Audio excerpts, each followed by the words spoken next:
Hi guys, welcome back to mister ஐஸ் அவர். இன்னைக்கு நான் உங்களுக்காக என்ன படம் எடுத்துட்டு வந்திருக்கிறேன் தெரியுமா? ரொம்பவே வித்தியாசமா சைனாக்காரன் யோசிச்ச ஒரு சைனீஸ் படம் தான் எடுத்துட்டு வந்திருக்கிறேன். அதுவும் 2023 ரிலீஸ் ஆன டென்டக்கிள் ஷார்க்குன்னு சொல்லப்படுற ஒரு வித்தியாசமான படம். படத்தோடைய பேர்லயே ஒன்லைனர் வச்சுட்டாங்க இல்லையா? அதாவது என்னன்னா DNA ஃபியூசன் மூலமா ஒரு வித்தியாசமான கிரியேச்சர் ஒன்று உருவாகுது. அதாவது தலை ஃபுல்லுமே அப்படியே ஷார்க்காகவும் அதுக்கு கீழே ஃபுல்லுமே இந்த ஆக்டோபஸ் இருக்குது இல்லையா, அது மாதிரி வித்தியாசமான ஒரு உயிரினம் ஒன்று உருவாகுது. அது போக அது என்ன பண்ணுதுன்னா, அதுவும் அதுல மிகப்பெரிய பிரச்சனை என்னன்னா அந்த ஷார்க்கால தரையிலையுமே மூச்சு விட முடியும். ஸோ இப்படிப்பட்ட ஒரு வித்தியாசமான உயிரினம் ஒரு பெரிய சொகுசு கப்பலை வந்து அட்டாக் பண்ணுது. ஸோ அதுக்குள்ளதான் நம்ம ஹீரோயினுடைய ஃபேமிலியும் இருக்குது. ஸோ அவங்க எப்படி தப்பிச்சாங்க அப்படின்ற கதையெல்லாம் ரொம்பவே வித்தியாசமா எடுத்திருப்பாங்க. சரி வாங்க டைம் வேஸ்ட் பண்ணாம டைரக்டா கதைக்குள்ள போயிடலாம். படத்தோடைய ஸ்டார்டிங்லேயே பாத்தீங்கன்னா சைனால ஒரு அழகான பீச்சை காமிக்கிறாங்க. அந்த பீச்சுக்கு ஒரு அப்பா அவங்க 2 குழந்தைய கூட்டிட்டு வந்திருக்காரு. ஆனா அந்த 2 குழந்தைங்க சும்மா இல்லாம தண்ணியில சும்மா எதையோ தூக்கி போட்டு விளையாடிட்டு இருக்காங்க. ஸோ இதை பார்த்து அப்பா வந்து சரி நம்ம சின்ன குழந்தைங்களை பயமுறுத்தலாம் அப்படின்னு சொல்லிட்டு, பசங்களா அப்படிலாம் பண்ணக்கூடாது, இந்த கடல்ல மிகப்பெரிய கிரியேச்சர்ஸ்லாம் இருக்குது, மான்ஸ்டர்ஸ்லாம் இருக்குது, வந்து கடிச்சிடும் அப்படின்னு சும்மா பயமுறுத்த. ஆனா இந்த 2 சின்ன வாண்டுங்களை பாத்தீங்கன்னா ரொம்பவே தைரியசாலிங்க போல. அப்பா கிட்டே என்னப்பா நீங்க மான்ஸ்டருக்குலாம் பயப்படுறீங்க, அதுவும் இந்த கடல்ல மான்ஸ்டர்லாம் இருக்காது, இவ்வளவு வயசாகுது இது கூட தெரியலையா அப்படின்னு கிண்டல் அடிச்சுக்கிட்டு தண்ணிக்குள்ள அப்படியே கல்லை தூக்கி போட்டுட்டு இருக்கும்போது அப்படியே பாத்தீங்கன்னா அந்த தண்ணி எல்லாம் அதிர ஆரம்பிக்குது. இவங்களும் ஒண்ணுமே புரியாம அப்படியே பார்த்துட்டு இருக்கும்போது ஒரு மிகப்பெரிய ஒரு ஆக்டோபஸ் ஒண்ணு அப்படியே வெளியில வருது. அவ்வளவுதான், இதை பார்த்த சின்ன குழந்தைங்களுக்கு எப்படி இருக்கும், மிரண்டு போயிட்டாங்க. என்னடா இது உண்மைக்குமே இவ்வளவு பெரிய கிரியேச்சரா அப்படின்னு ஷாக்காகும் போது இதை பார்த்து அப்பாவும் பயந்து போய் வேகமா குழந்தைங்களை காப்பாத்த ஓடி வராரு. ஆனா அந்த ஜியாண்ட் ஆக்டோபஸ் இருக்குது இல்லையா, அது இவங்க மேலேயே விழுந்து மொத்தமா 3 பேரும் இறந்து போயிடுறாங்க. இப்ப அப்படியே கட் பண்ணா அந்த ஆக்டோபஸ் வந்து அந்த இடத்துல விழுந்து செத்து போயிடுச்சு போல. அதனால அதை பத்தி ரிசர்ச் பண்றதுக்காக ஒரு 2 பேர் வராங்க. சோ இவர் தான் பாஸ். அது போக இவங்க தான் இந்த படத்தோட ஹீரோயின். இவங்க ஒரு பயாலஜிஸ்டா இருக்கிறாங்க. இந்த பெரிய ஜியாண்ட் ஆக்டோபஸ் உடம்ப பார்த்து இவ்வளவு பெரிய உயிரினம் கடலுக்குள்ள இருந்து எப்படி வெளியில வந்துச்சு, அதுக்கு என்னாச்சு, அதோடைய உடம்பெல்லாம் ஏன் ஒரு மாதிரி இருக்குது, இதை டெஸ்ட் பண்ணணுமே அப்படின்னு சொல்லிட்டு நம்ம ஹீரோயினும் இன்னும் 2 சயின்டிஸ்டும் பாத்தீங்கன்னா அந்த பெரிய ஆக்டோபஸோடைய உடம்பையே கிழிச்சிட்டு அப்படியே உள்ள போறாங்க. உள்ள பார்த்தா அப்படியே ரத்தமா இருக்குது. ஏதோ பெரிய குடன்குள்ள போற மாதிரி போறாங்க. உள்ள போய் பார்த்தா 4 முட்டை இருக்குது. என்னடா இது முட்டை அப்படின்னு பார்த்துட்டு இருக்கும் போது தான் தெரியுது அந்த முட்டை வந்து வேஸ்ட் ஆயிடுச்சு போல. அதுக்குள்ள இருந்த உயிர் வந்து செத்து போச்சு. என்னடா இது, இதுக்குள்ள நமக்கு எந்த ஒரு எவிடன்ஸுமே கிடைக்காதா அப்படின்னு பார்த்துட்டு இருக்கும் போது தான் சைட்ல ஒரு கிரியேச்சரை பாக்குறாங்க. அது பாக்குறதுக்கு வித்தியாசமா இருக்குது. எப்படின்னா அந்த ஷார்க் இருக்கு இல்லையா, அதோடைய உடம்பும் அதுக்கு கீழே அப்படியே அந்த ஆக்டோபஸோடைய டென்டக்கல்ஸும் இருக்குது. என்னடா இது அப்படின்னு அவங்க ஆச்சரியப்பட்டு அப்படியே பக்கத்துல போய் அதுக்கு உயிர் இருக்குதா அப்படின்னு பார்த்தா டக்குன்னு அது கண்முழிச்சிருது. அவ்வளவுதான், மிரண்டு போயிடுறானுங்க. இது அட்டாக் பண்ணுமோ அப்படின்னு நினைக்கிறதுக்குள்ளே அது வந்து அந்த சயின்டிஸ்ட அட்டாக் பண்ண ஆரம்பிச்சிருது. உடனே பயத்துல மத்த எல்லாருமே ஓட ஆரம்பிக்க, இவ்வளவு பெரிய இது வந்து துரத்துச்சுன்னா இவங்க வந்து அந்த வந்த வழியா தானே வெளியில போவாங்க. அதனால இவங்க ஒரு வழியா ஓட்ட போட்டு வந்திருப்பாங்கல்ல, அது வழியா வெளியில வர அந்த வித்தியாசமான உயிரினமும் பார்த்துருது. அதனால அதுவும் வெளியில வந்து எல்லாத்தையுமே அட்டாக் பண்ண ஆரம்பிக்குது. இதை இந்த பாசம் ஆச்சரியத்துல பார்த்துட்டு இருக்கிறாரு. என்னடா இது இப்படி இருக்குன்ற மாதிரி. அதுவும் கொடூரமா எல்லாத்தையுமே அட்டாக் பண்ணி அந்த பாஸுக்கு மேல பறந்துலாம் போய் அட்டாக் பண்ணுது. அதை பாக்குறதுக்கு 2 அனிமல்ஸ்க்கு நடுவுல DNA ஃபியூசன் மூலமா உருவான மாதிரி இவங்களுக்கு தெரிய, இவங்களும் அதை மிரண்டு போய் பார்த்துட்டு இருக்கும்போது டக்குன்னு அது கீழே விழுந்து அப்படியே மயக்கமாகிடுது. சோ நம்ம ஹீரோயினும் மெதுவா வரா, பக்கத்துல வந்து அதை அப்படியே தொட்டு பாக்குறா. பார்த்தா அது செத்து போச்சு போல.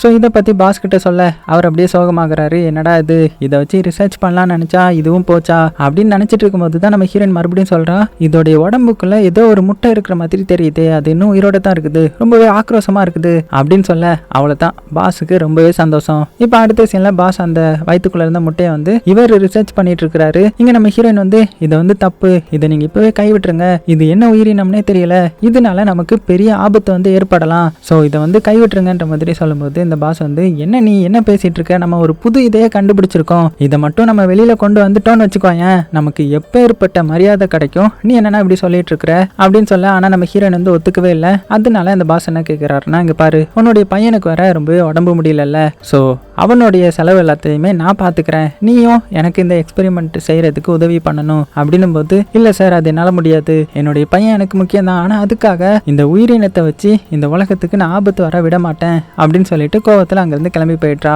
ஸோ அடுத்தது நம்ம ஹீரோயின் வீட்டுக்கு வந்துட்டாங்க.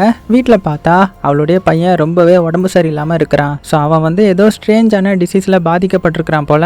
அது என்னன்றது இன்னுமே கண்டுபிடிக்கல. ஸோ அப்படியே அவங்க அவனுடைய பையனை சோகமாக பார்த்துட்டு இருக்கும்போது யாரோ பின்னாடி வழியாக வந்து நம்ம ஹீரோயினை கடத்துறாங்க. கட் பண்ணால் கொஞ்ச நேரம் கழிச்சு நம்ம ஹீரோயின் ஒரு சொகுசு கப்பலில் கண்முழிக்கிறா. ஸோ கடலுக்கு நடுவில் போயிட்டு இருக்குது. கண் முழிச்சதுமே பார்த்தீங்கன்னா அந்த கப்பலுக்குள்ள ஒரு லேப் இருக்கும். அந்த லேபுக்குள்ள தான் கண் முழிச்சிருக்காங்க. அது போக அங்கே தான் அந்த பாசம் இருக்கிறான். அதையும் தாண்டி ஒரு சூறாவுடைய முட்டையை பார்த்துருப்பாங்க இல்லையா, அதோடைய குட்டியையும் இங்க தான் அடைச்சு வச்சிருக்காங்க. ஸோ இதை பார்த்ததுமே நம்ம ஹீரோயின் வந்து பயங்கரமா கத்த ஆரம்பிக்கிறாங்க.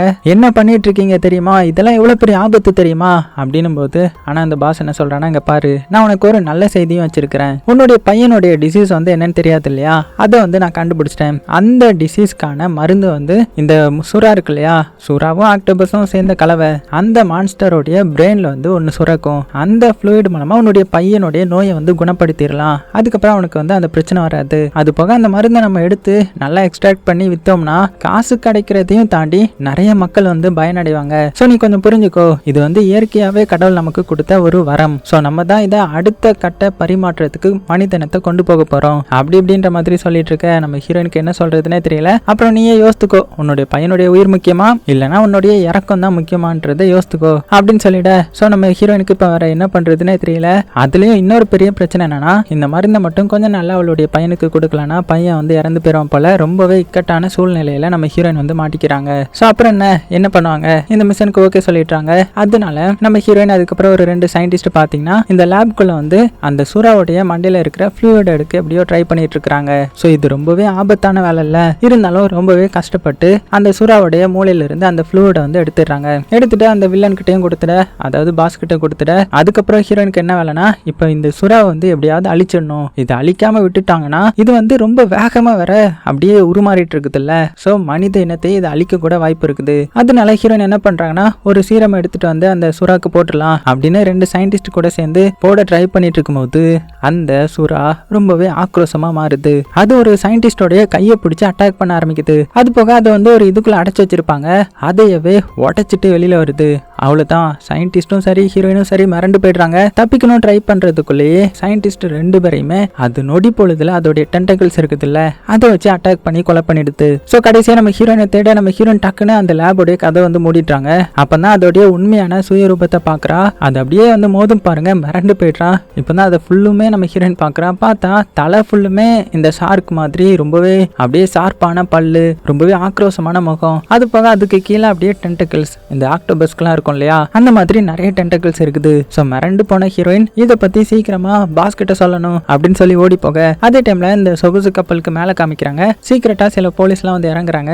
ஏன்னா இந்த வில்லன் இருக்கான்ல, அதான் அந்த பாஸ், அவன் இல்லீகலா நிறைய எக்ஸ்பெரிமெண்ட் பண்றான்றது இவங்களுக்கு தகவல் வந்திருக்கும். அதன் அடிப்படையில அவனை அரெஸ்ட் பண்ணலாம் அப்படின்ற மாதிரி வந்திருப்பாங்க. ஸோ இந்த வந்திருக்கான் இல்லையா, இந்த போலீஸ் தான் இந்த படத்தோடைய ஹீரோ. அது போக ஹீரோடைய டீம்ல 4-5 பேர் இருப்பாங்க. அதனால 2 பேரை மேல இருக்க சொல்லிட்டு நைஸா போய் வில்லனை அரெஸ்ட் பண்ணிட்டு வந்துடலாம் அப்படின்னு நம்ம ஹீரோ இன்னும் 2 பேரை கூட்டிட்டு அப்படியே கப்பலுக்குள்ள போறான். அதே டைம்ல கப்பல்ல இந்த வில்லனை காமிச்சா அவன் பார்ட்டி நடக்கிற இடத்துல இருக்கிறான். அது போக அங்கதான் இந்த பெரிய பெரிய இன்வெஸ்டர்ஸ் எல்லாம் வந்திருக்காங்க, மிகப்பெரிய கோடீஸ்வரங்க. அவங்க முன்னாடி நான் ஒரு புது இதையை கண்டுபிடிக்க போறேன், அது மூலமா மனித இனமே அடுத்த லெவலுக்கு போக போகுது அப்படி இப்படின்னு பயங்கரமா எக்ஸ்பிளைன் பண்ணிட்டு இருக்க. இங்க வெளியில ஒரு பொண்ணை காமிக்கிறாங்க. அவ பாத்தீங்கன்னா ஓவரா குடிச்சதுனால அப்படியே வெளியில வந்து வாமிட் எடுத்துட்டு இருப்பா. அப்படியே தலையெல்லாம் சுத்திட்டு பாத்துட்டு இருக்கும்போது அந்த கப்பல் இருக்கு இல்லையா, அந்த கப்பலுக்கு அடியில இருந்து அந்த மான்ஸ்டர் வருது. அதாவது அந்த லேப்ல இருந்து தப்பிச்சு கடலுக்குள்ள போகலான்னு பார்க்கும்போது தான் அந்த பொண்ணை பாத்துருது. அவளுதான் விடுமா, அந்த டென்டக்கிள்ஸ் வச்சு அவளை கொடூரமா அட்டாக் பண்ணி கொலை பண்ணிடுது. இப்ப கட் பண்ணா நம்ம ஹீரோ அந்த பார்ட்டி நடக்கிற இடத்துக்கு வந்துடுறான். சரி அந்த வில்லனை அரெஸ்ட் பண்ணிடலாம் அப்படின்னு போகும்போது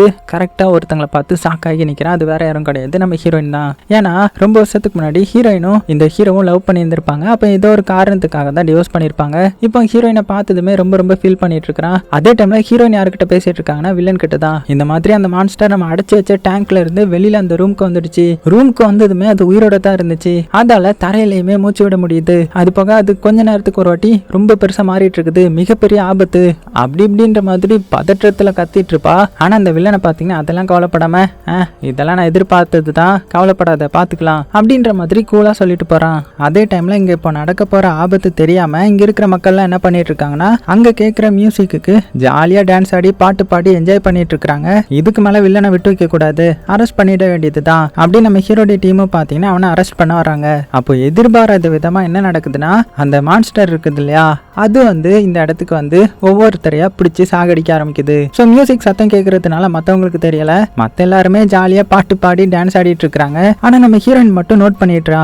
அதனால என்ன பண்றானா, வேகமா ஸ்டேஜுக்கு போய் மைக்க பிடிங்கி எல்லாருமே அமைதியா சேஃபான இடத்துக்கு போங்க, இங்க ஒரு பெரிய மான்ஸ்டர் வந்துடுச்சு, அது எல்லாத்தையுமே கொலை பண்ண பாக்குது அப்படின்னதும் யாரு தான் இப்படிலாம் சொன்னா நம்புவா, யாருமே நம்புற மாதிரி இல்ல. ஏமா மூடெல்லாம் கெடுக்காதமா, மைக்க கொடுத்துட்டு போமா அப்படின்னு கத்த ஆரம்பிக்கும் போது டக்குன்னு அந்த மான்ஸ்டர் பாத்தீங்கன்னா இவங்க முன்னாடி வருமா. எப்படி இருக்கும், மிரண்டு போயிட்டாங்க. ஒழுங்கா சொல்லும் போதே ஓடி போயிருக்கலாம். அதை பார்த்த மக்கள் எல்லாருமே மிரண்டு போய் நிக்க, இங்க மியூசிக் போடுறவனு பாத்தீங்கன்னா பார்த்து அப்படியே சாக்காயி வாயை பொழந்துட்டு இருக்கிறான். அவனுடைய வாயவே, அதாவது தலையவே ஃபுல்லுமே இது கடிச்சு ஒழுங்கிருது. அவ்வளவுதான். இப்போதான் இதோடைய சீரியஸ்னஸ் புரியுது. எல்லாருமே அப்படியே ஓட ஆரம்பிக்கிறாங்க. ஆனா அதோடைய டென்டக்கிள்ஸை வச்சு ஒவ்வொருத்தரையா பிடிக்க ஆரம்பிக்குது. இருந்தாலும் இங்க நம்ம ஹீரோடைய டீம் என்ன பண்றாங்கன்னா, அந்த வில்லன் இருக்கான் இல்லையா, அவனையும் பிடிச்சிட்டு எப்படியோ தப்பிச்சு ஒரு கிச்சனுக்கு வந்து லாக் பண்ணிக்கிறாங்க. ஸோ உள்ள இருக்கிற யாருக்குமே இது என்னது, எப்படி வந்துச்சு அப்படின்றது ஒண்ணுமே புரியல. அப்பதான் நம்ம ஹீரோயின் சொல்றா, இந்த மாதிரி ஒரு கொடூரமான மான்ஸ்டரை வந்து நாங்க ஆராய்ச்சி பண்ணிட்டு இருந்தோம், அதுதான் திடீர்னு இவ்வளவு பெருசா வளர ஆரம்பிச்சிடுச்சு, அது எல்லாத்துக்கும் காரணம் இந்த வில்லன் தான் அப்படின்னும் போது இந்த வில்லனும் ஒத்துக்கிறான். ஆமா, நான் தான் பண்ணேன், நான் தான் அவளை பண்ண சொன்னேன். அது போக இந்த வில்லன் இன்னொரு முக்கிய பெரிய வேலை என்ன பார்த்திருப்பானா, இவங்களுக்கு தேவைப்படுற அந்த மருந்தை பிரெயின்ல இருந்து எடுத்ததுக்கு அப்புறம் அந்த மான்ஸ்டரை கொலை பண்றதுக்கு ஒரு சீரம் போட்டிருப்பாங்க இல்லையா, அந்த சீரமுக்கு பதிலா இந்த வில்லன் வந்து வேற சீரமை வந்து கொடுத்திருப்பான். அந்த சீரம் என்ன பண்ணுனா, நல்லா மெச்சூரான ஷார்க்ல இருந்து எடுக்கப்பட்ட அந்த சீரம் போல அதை எடுத்து இதுக்கு சொருகினதுனால இப்போ இந்த புதுவித உயிரினம் வந்து பல மடங்கு பரிணாம வளர்ச்சி அடைஞ்சுதான் இந்த மாதிரி பெருசாயிட்டே இருந்திருக்குது. அதனாலதான் அது ரொம்பவே ஆக்ரோஷமாவும் இருக்குது. ஸோ எதுக்கு இந்த மாதிரி பண்ணியிருப்பானா, ஸோ அது மேலே நிறைய காசு இன்வெஸ்ட் பண்ணியிருப்பான் போல. ஸோ இப்படி பெருசா ஆனால் அது மூலமா இன்னுமே நிறைய அந்த பிரெயின்ல இருந்து மருந்து எடுத்து இவன் வந்து நிறைய காசுக்கு சேல் பண்ணலான்ற மாதிரி நினைச்சிட்டான் போல. ஸோ இது தெரிஞ்சதுமே நம்ம ஹீரோ போட்டு அவனை அடின்னு அடிக்கிறான். அதே டைம்ல இவங்க கிச்சனுக்குள்ள யாருக்குமே தெரியாம தானே இருந்தாங்க. அப்போ அந்த மான்ஸ்டரோடைய டென்டக்கிள்ஸ் பார்த்தீங்கன்னா அப்படியே உள்ள வந்து ஒருத்தனை பிடிச்சி அட்டாக் பண்ண ஆரம்பிச்சிடுது. ஏன்னா ஆக்டோபஸ் வந்து எந்த இதுக்குள்ளயுமே போயிடும் இல்லையா, ஸோ அதுபடி வந்து அவனை கொடூரமா கொலை பண்ணுது. அவ்வளவுதான். இப்போ கிச்சன்ல இருந்து எல்லாருமே பயப்பட ஆரம்பிக்கிறாங்க. எப்படியாவது தப்பிக்கணும்னு சொல்லிட்டு ஓட ஆரம்பிக்கிறாங்க. நம்ம ஹீரோவும் அதை பார்த்து அப்படியே ஷூட் பண்ணிட்டு வந்துட்டு இருக்கிறான். கடைசியில தப்பிச்சா போதும்னு சொல்லிட்டு தலை தெறிக்க பிரிஞ்சு ஓடிடுறாங்க. இப்போ நம்ம ஹீரோ ஹீரோயின் மட்டும் ஒரு இடத்துக்கு சேஃபா வந்துடுறாங்க. மற்ற எல்லாருமே பாத்தீங்கன்னா இன்னொரு வழியா வேற எங்கேயோ சேஃபா போயிட்டாங்க. ஸோ இதனால ஹீரோயின் என்ன சொல்றான்னா, நான் லேபுக்கு போய் அந்த சீரம் இருக்குல்ல, உண்மையான சீரம், உண்மையா அந்த மான்ஸ்டரை கொலை பண்றதுக்கான சீரமை வந்து எடுக்கலாம் அப்படின்னு பிளான் போட்டு லேபுக்கு போறாங்க. போற வழியில பார்த்தா அந்த மான்ஸ்டர் இருக்குதுல்ல, அது இங்க தான் சுத்திட்டு இருக்குது. ஸோ அதுக்கு என்னன்னா, அது வந்து கொஞ்ச நேரத்துக்கு ஒரு வாட்டி பெருசா ஆயிட்டே இருக்கு இல்லையா, அதுக்காக அது நிறைய சாப்பாடு சாப்பிடணும் போல, அதனாலதான் சாப்பாடு வந்து தேடிட்டு இருக்குது. ஸோ இதை புரிஞ்சுக்கிட்ட ஹீரோயின் என்ன பண்றானா, கொஞ்சம் மீன்கள்லாம் இருக்கும், அதை வச்சு அந்த மான்ஸ்டரை ட்ரிக் பண்ணி வேற வழியா போக வச்சுட்டு இவா நைஸ் போல இந்த இடத்துல இருந்து தப்பிச்சிடலாம் அப்படின்னு வந்துட்டு இருக்கும்போது தெரியாதனமா ஒரு கண்ணாடி பீஸ்ல கை வச்சுட்டா, அதனால ரத்தம் வந்துடுது. ஸோ ரத்தத்தை வச்சு ஷார்க் வந்து ஸ்மெல் பண்ணி வேகமா வந்துடும் இல்லையா, அதனால வேகமா இவ்வளவு தேடி வருது. இருந்தாலும் நம்ம ஹீரோயின் ரொம்பவே பொறுமையா சத்தம் போடாம அப்படியே ரத்தத்தெல்லாம் ஸ்டாப் பண்ணிட்டு ஒரு வழியா அந்த ரூம்ல இருந்து சேஃபா வெளியில வந்துட்டாங்க.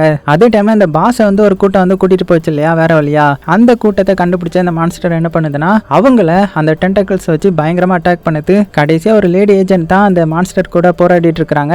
இதை பார்த்த வில்லன் என்ன பண்ணிடுறான்னா, இங்க இருந்து தப்பிச்சு போயிடலாம் அப்படின்னு அங்க இருந்து தப்பிச்சு வேகமா வெளியில ஓடி வந்துடுறான். ஸோ வெளியில வந்ததுமே அடுத்தது சேஃபான பிளேஸ் என்னது, இந்த கேப்டன் ரூம் தானே. ஸோ அந்த ரூமுக்கு ஓடி வந்துடுறான். உள்ள பார்த்தா நம்ம ஹீரோயினுடைய பையனை இங்க தான் அடைச்சு வச்சிருக்கான் போல. ஸோ இப்போ எனக்கு ஒரு யோசனை வருது. அதனால மைக் மூலமா அந்த கப்பல் ஃபுல்லுமே கேட்கிற மாதிரி பேச ஆரம்பிக்கிறான். அடியே ஹீரோயின், நீ இந்த கப்பலுக்குள்ள தான் சேஃபா இருப்பேன்னு எனக்கு நல்லாவே தெரியும். உனக்கு ஒரு முக்கியமான ஆஃபர் தரேன். என்னன்னா, உன்னுடைய பையனை நான் சேஃபா அங்க பிடிச்சி வச்சிருக்கிறேன். நான் சொல்றதுக்கு நீ சம்மதிக்கலன்னா அவனை நான் கொலை பண்ணிடுவேன். நீ என்ன பண்ணணும்னா, இப்ப பெரிய மான்ஸ்டர் வந்துருச்சுன்ற மாதிரி சொல்லிட்டு இருக்கல்ல, அந்த மான்ஸ்டருடைய மூளையில இருந்து நிறைய ஃப்ளூயிடை வந்து நீ எடுக்கணும். அப்படி எடுக்காட்டி உன்னுடைய பையனை கொலை பண்ணிடுவேன் அப்படின்னு சொல்ல, இங்க இதை கேட்டுட்டு இருக்கிற நம்ம ஹீரோனுக்கு என்ன பண்றதுன்னு தெரியல. பயப்பட ஆரம்பிக்கிறாங்க. என்னுடைய பையன் எனக்கு உயிரோட வேணும், அவனை எதுவும் பண்ணிடக்கூடாது அவன் அப்படின்னு சாக்காக. நான் நம்ம ஹீரோ பாத்தீங்கன்னா, என்னது மான்ஸ்டர் கிட்ட இருந்து அதை எடுக்க போறீங்களா, அது எவ்வளவு ஆபத்தானது, அதெல்லாம் பண்ணக்கூடாது அப்படின்னு ஹீரோயினை ஸ்டாப் பண்ண. இல்ல, என்னுடைய பையன் சியாலாங்க நான் எப்படியாவது காப்பாத்தி ஆகணும் அப்படின்னு சொன்னதுமே நம்ம ஹீரோக்கு அப்படியே ஷாக் ஆகுது. ஏன்னா சியாலாங்கன்ற இந்த பேரை கேட்டதுமே அப்படின்னா அவன் என்னோட பையனா அப்படின்னு நம்ம ஹீரோ ஷாக் ஆகுறான். ஆக்சுவலா இவங்க ரெண்டு பேரும் இதுக்கு முன்னாடி லவ் பண்ணி இருந்திருப்பாங்க இல்லையா, அந்த டைம்ல ஹீரோயின் பிரெக்னென்ட் ஆயிருப்பாங்க. ஸோ அப்படி பிரெக்னென்ட் ஆனதுமே இந்த பிறக்க போற குழந்தைக்கு நம்ம சியோலாங்கன்ற மாதிரி பேர் வைக்கலாம் அப்படின்னு ரெண்டு பேரும் சேர்ந்து தான் டிஸ்கஸ் பண்ணிருப்பாங்க. ஆனா கொஞ்ச நாள்லயே அவங்க ரெண்டு பேருக்கும் பிரேக்கப் ஆயிருக்கும். அதே டைம்ல குழந்தையும் அபார்ட் ஆயிட்டுன்ற மாதிரி நம்ம ஹீரோயின் வந்து போய் சொல்லியிருந்திருப்பாங்க. ஸோ இப்போ என்னுடைய பையன் தான் அவனா அப்படின்னு கேட்டதுமே நம்ம ஹீரோவுக்கு கண்ணெல்லாம் கலங்க ஆரம்பிக்குது. அப்படின்னா நானும் உன் கூட சேர்ந்து வரேன், அந்த மான்ஸ்டரை எப்படியாவது தடுத்து அதோடைய பிரெயின்ல இருந்து எடுத்து நம்ம பையனை எப்படியாவது காப்பாற்றணும் அப்படின்னு சொல்லி இப்போ நம்ம ஹீரோவும் ஹீரோயினுக்கு சப்போர்ட் பண்ண ஆரம்பிக்கிறான். ஸோ இப்போ அந்த மான்ஸ்டர் வந்து ரொம்ப ஆக்ரோஷமா இருக்கு இல்லையா, ஸோ அதை வந்து இவங்க டைரக்டா போய் அதோடைய மண்டையில இருந்து அதெல்லாம் எடுத்துட முடியாது. அதுக்கு இவங்க என்ன பிளான் போடுறாங்கன்னா, இங்க ஒரு இடத்துல லிக்விட் நைட்ரஜன் வந்து ஸ்டோர் பண்ணி வச்சிருக்காங்க. அந்த ரூமுக்கு போய் நம்ம அதை போய் டேமேஜ் பண்ணி விட்டு அந்த மான்ஸ்டரை வர வச்சா அது ஃப்ரீஸ் ஆகி அங்கேயே இருந்துரும். அதுக்கப்புறம் நம்ம இதை எடுத்துடலாம் அப்படின்ற மாதிரி சொல்ல இந்த ஐடியா நம்ம ஹீரோக்கும் பிடிச்சி போகுது. அதனால நேராக அந்த லிக்விட் நைட்ரஜன் இருக்கிற இடத்துக்கு வராங்க. ஸோ அந்த மான்ஸ்டர் இங்கே வர வைக்கிறதுக்காக நிறைய ட்ராப் செட் பண்ணி அங்கே போகிற பைப்பெல்லாம் பார்த்தீங்கன்னா அடிச்சு உடைக்கிறாங்க. ஸோ அது மூலமாக நைட்ரஜன் வந்து வெளியில் வர ஸோ அது இந்த ரூம் ஃபுல்லுமே பரவ ஆரம்பிக்குது. உடனே இவங்க வெளியில் போயிட்டாங்க. அதே டைமில் மான்ஸ்டரும் பார்த்தீங்கன்னா அந்த ரூமுக்கு வந்துடுது. அவ்வளோதான், வந்த கொஞ்ச நேரத்திலேயே அந்த ரூம் டெம்பரேச்சரை வந்து அப்படியே கம்மியாக்கி அதோடைய டென்டகல்ஸ்லாம் அப்படியே ஃப்ரீஸ் ஆக ஆரம்பிக்குது. கடைசியில் அந்த மான்ஸ்டரும் ஃப்ரீஸ் ஆகிடுது. ஸோ இதை பார்த்ததுமே வேகமாக அவங்க அந்த மருந்து எடுக்க போகிறாங்க. அப்புறமா கஷ்டப்பட்டு அந்த மருந்து எடுத்து அதை வேகமாக அந்த வில்லன் கிட்ட போய் கொண்டு போய் கொடுக்க, ஆனால் அவன் இப்போ பெரிய பிளான் போட்டிருக்கான். என்னன்னா ஹீரோயினுடைய பையன் இருக்கான்ல, அவனுடைய உடம்புல டைம் பாம்பை கட்டி ஹீரோயின் கிட்ட கொடுத்துட்டு போயிடுறான். அதே டைம்ல இந்த சைடு இன்ஜின் ரூமை காமிக்கிறாங்க. அங்கே உள்ள டெம்பரேச்சர் பார்த்தீங்கன்னா இப்போ நார்மல் நிலைமைக்கு வருது. இதனால அந்த மான்ஸ்டர் மறுபடியும் பழைய நிலைமைக்கு வருது. ஸோ இப்போ இன்னுமே கோவத்தில் ஆக்ரோஷத்தில் எல்லாத்தையுமே கொலை பண்ண வருது. ஆனால் இப்போ வில்லனுக்கு கெட்ட நேரம் போல அவன் அந்த மான்ஸ்டர் கிட்ட வசமா மாட்டிக்கிறான். அவ்வளோதான், அவனை பிடிச்சி கொடூரமாக கொலை பண்ணுது. அதே டைம்ல நம்ம ஹீரோயின் அந்த பாம்பை ரிமூவ் பண்ணி அந்த மான்ஸ்டர் மேலே போட்டுடுறா. ஆனால் அது அடிச்சதுல மான்ஸ்டருக்கு கொஞ்சம் தான் டேமேஜ் ஆச்சு. ஆனால் அந்த கப்பலுக்கு பெருசாக டேமேஜ் ஆகி தண்ணிக்குள்ளே கொஞ்சம் கொஞ்சமாக மூழ்க ஆரம்பிக்குது. உடனே இவங்க வேக வேகமாக மேலே வராங்க. மேலே பார்த்தா இன்னும் கொஞ்சம் சர்வைவர்ஸ் வந்து இருப்பாங்க. ஸோ அவங்க கூட சேர்ந்து தப்பிக்கலான்னு பார்த்தா இங்கே வந்து தண்ணி வந்து மூழ்கிட்டு இருக்குது இல்லையா, அதனால அந்த கப்பல் வந்து கட்டுப்பாட்டை மீறி ஒரு பெரிய பாறையிலேயே வந்து மோதிடுது. அப்படி மோதினதுமே கப்பல் அப்படியே நேராக மேலே தூக்கிடுது. ஸோ மிச்சம் இருக்கிற மக்கள் எப்படியாவது கீழே விழுந்துடக்கூடாதுன்றதுக்காக மேலே மேலே ஏறி போகிறாங்க. ஆனால் அந்த டைமில் அந்த மான்ஸ்டரும் பார்த்தீங்கன்னா அந்த இடத்துக்கு வந்துடுது. அது அப்படியே அவங்க முன்னாடி வந்து நிற்கும் பாருங்க. அது இப்போ ரொம்ப பெருசா மாறிடுது. பார்க்கவே அவ்வளோ ஆக்ரோஷமா இருக்குது. ஸோ சர்வைவர்ஸ்லாம் மேலே மேலே ஏறி போறாங்க. ஆனால் அதோடைய டென்டக்கிள்ஸை வச்சு எல்லாத்தையுமே கொடூரமாக பிடிச்சிட்டு இருக்கேன். ஸோ இதை பார்த்த ஒரு லேடி ஏஜென்ட் இருப்பாங்கல்ல, அவங்க என்ன பண்றாங்கன்னா, நான் செத்தாலும் பரவாயில்லடா, உன்னை விட மாட்டேன் அப்படின்னு சொல்லி மேல இருந்து ஜம்ப் பண்றாங்க. ஒரு கத்தியை எடுத்துக்கிட்டு அதை எடுத்துட்டு வந்து இந்த சார்க்கோடைய கண்ணிலேயே குத்துவாங்க பாருங்க. அவ்வளோதான், அது வலி தாங்க முடியாம கப்பலை விட்டுட கப்பல் மறுபடியும் நார்மல் நிலைமைக்கு வருது. ஆனா அது கூட சேர்ந்து இந்த லேடியும் தண்ணிக்குள்ள விழுந்துடுறாங்க.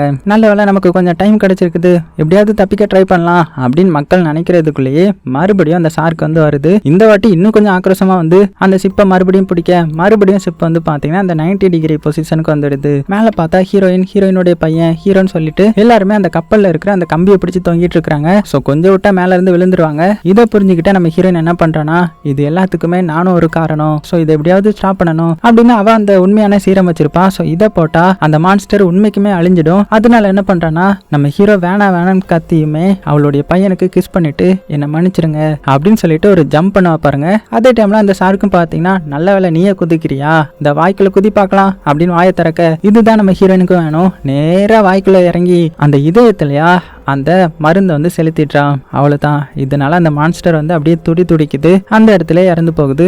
ஆனா நம்ம ஹீரோயினும் அதோடைய வயிற்றுக்குள்ளேயே மாட்டிக்கிறாங்க. இப்ப கட் பண்ணா கடைசி சீன்ல நம்ம ஹீரோவும் ஹீரோடைய பையனும் மட்டும்தான் தப்பிக்கிறாங்க. அதே டைம்ல இந்த ஃபீமேல் ஏஜென்ட் இருக்காங்க இல்லையா, அவங்களும் ஒரு கடற்கரையில அப்படியே கண்மொழிக்கிறாங்க. அதோட பாத்தீங்கன்னா இந்த படத்தையும் முடிக்கிறாங்க. ஸோ கொஞ்சம் வித்தியாசமா இருந்துச்சு இல்ல, சைனாக்காரனுங்க மட்டும் இப்படிலாம் யோசிக்கிறாங்கன்னு தெரியல. ஸோ கண்டிப்பா உங்களுக்கு பிடிச்சிருக்கும் நம்புறேன். பிடிச்சிருந்துச்சுன்னா லைக் பண்ண மறந்துடாதீங்க. சேஃபா இருங்க. உங்களுக்கு பிடிச்ச எல்லாத்தையுமே ரொம்ப ரொம்ப சேஃபா பார்த்துக்கோங்க.